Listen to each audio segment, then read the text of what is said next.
Today I wanted to acknowledge that across the Waikato there's been restrictions over a number of weeks that they've experienced in the same way that Auckland has, and I wanted to come and acknowledge the huge amount of effort that has gone in by local businesses, by our healthcare providers, by community to keep one another safe during that period and to come out the other side of it.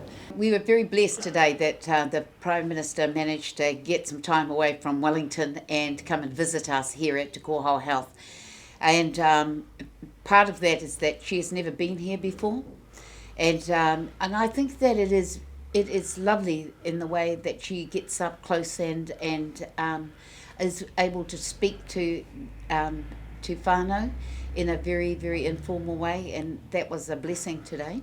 But she really came here to look at the vaccination centre that we have running on Kirikiri Marae, and she basically said that, you know, she wanted to come and thank us as well for all the many months of hard work that we've been doing in both vaccinating and in testing of our people.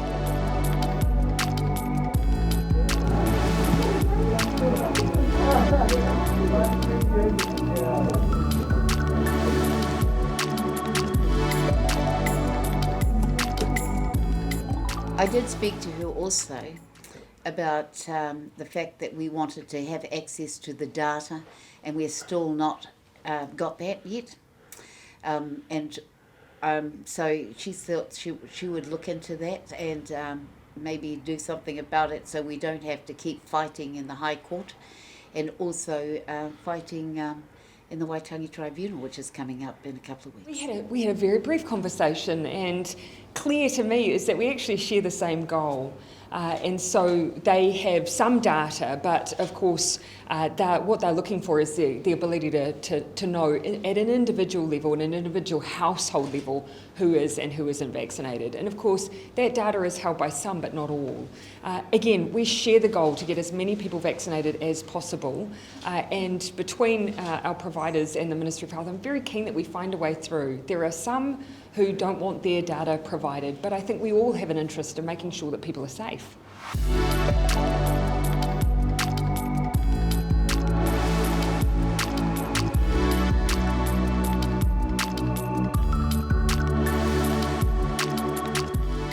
The data that we have been given is that we can see streets,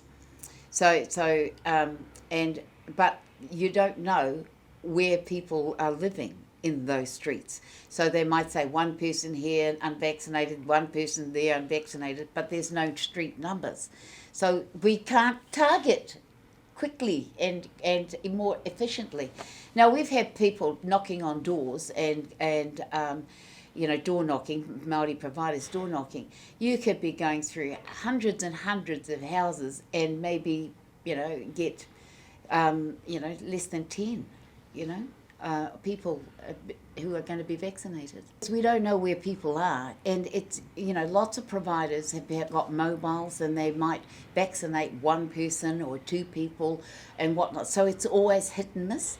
So what we need is a concerted effort to try and reach those whānau, to get them out of their houses and vaccinated, because sometimes it's about transport, sometimes it's about the fact that they haven't got any money to get to vaccination sites or whatever.